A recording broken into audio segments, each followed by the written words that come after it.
Com certeza tem uma contraindicação. Tem. Não tem? Quais são que acho que vocês já identificaram?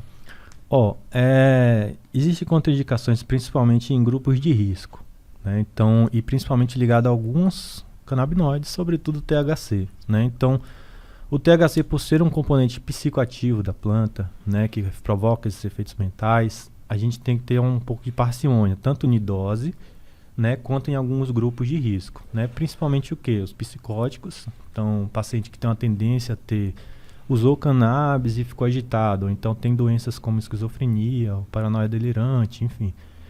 Ele não é indicado que ele use o THC, porém ele pode usar o CBD, né? Então, por exemplo, gestantes também.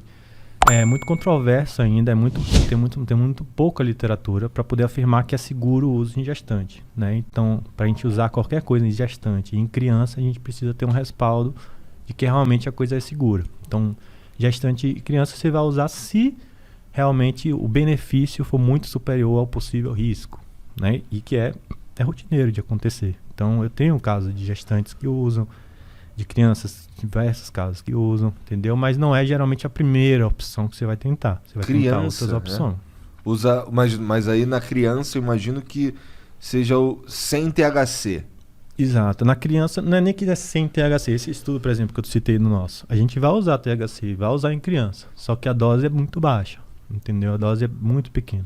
Aliás, esse lance da dose é muito importante, né? Porque a ideia de dar cannabis de forma médica não é de forma nenhuma deixar o paciente chapado, é muito longe disso, né? Na verdade, se você está tendo efeitos mentais, né, parecidos com o uso recreativo, é porque a dose provavelmente está errada. A gente tem que reduzir a dose. Então a dose, ela é, na verdade, a menor dose eficaz possível, né? Então você vai tentar trabalhar sempre com uma dose que esteja funcionando, mas que não provoque nenhum tipo de efeito colateral.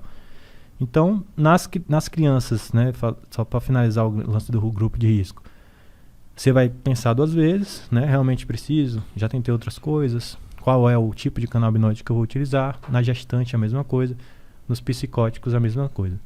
Tirando daí, cara, é muito difícil você ter problema com cannabis, né, porque, assim, você até pode ter um efeito colateral, o vovô ficar um pouco esquecido, dependendo da dose. Mas é só você reduzir essa dose que o efeito passa. Então não tem nenhum tipo de efeito irreversível. Não tem nenhuma morte documentada no mundo por overdose de cannabis. Então, você não consegue hoje chegar na farmácia, se você entrar na farmácia de olho fechado, escolher um remédio, tomar a caixa inteira, com certeza você vai para o hospital.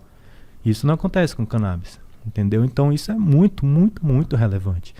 Todo medicamento ele é pautado em eficácia e segurança. A segurança da cannabis é muito grande e a eficácia também é muito grande. Então é um medicamento que é um potencial enorme.